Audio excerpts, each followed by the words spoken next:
Congress party ఇచ్చింది 6 గ్యారెంటీలు కాదు 420 హామీలు అంటూ మాజీ మంత్రి బీఆర్ఎస్ వర్కింగ్ ప్రెసిడెంట్ కేటీఆర్ ఎద్దేవా చేశారు.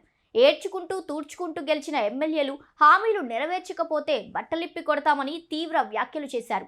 కరెంటు బిల్లు కట్టొద్దని రేవంత్ రెడ్డి, కోమటిరెడ్డి చెప్పారని, ఆ సంగతి ఏమైందని ప్రశ్నించారు. కరీంనగర్ జిల్లా కేంద్రంలో బీఆర్ఎస్ సోషల్ మీడియా సమావేశం జరిగింది. ఈ సమావేశంలో కేటీఆర్ మాట్లాడారు. సోషల్ మీడియాను నమ్ముకొని మోదీ ప్రధాని అయ్యారు, రేవంత్ సీఎం అయ్యారు. నిజానికి కాంగ్రెస్ వాళ్ళు గెలుస్తామనుకోలేదు, ఇష్టం వచ్చినట్టు హామీలు ఇచ్చారు. అనుభవం లేదు కాబట్టే ఇప్పటి వరకు రైతు బంధు వేయలేదు, రైతు భరోసా ప్రారంభించారని గుంపు మేస్త్రి దావోస్లో చెప్పారు. కోమటిరెడ్డి వెంకటరెడ్డి రైతు బంధు పడలేదంటే చెప్పు తీసుకొని కొడతా అంటున్నారు. రైతు బంధు పడలేదు అని ఎవడన్నంటే చెప్పు తీసి కొడతా అంటుంది.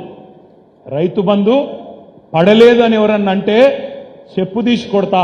ఇది మన గౌరవ మంత్రివర్యులు కోమటిరెడ్డి వెంకటరెడ్డి గారి మాట.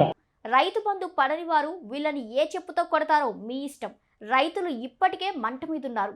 క్వింటాలు మద్దతు ధర ఇచ్చే పరిస్థితి లేదు.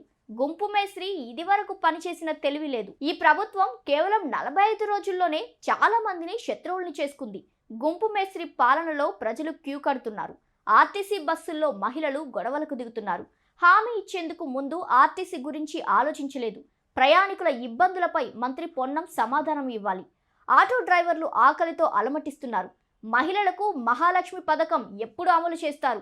కాంగ్రెస్ కు 100 రోజుల సమయం ఇస్తున్నాం, కాంగ్రెస్ 420 హామీల గురించి మాట్లాడుకుందాం అంటూ రేవంత్ రెడ్డిని కేటీఆర్ సవాల్ విసిరాడు. మరి దీనికి కాంగ్రెస్ నాయకులు ఎలా రిప్లై ఇస్తారో అని ప్రజలు ఎదురు చూస్తున్నారు.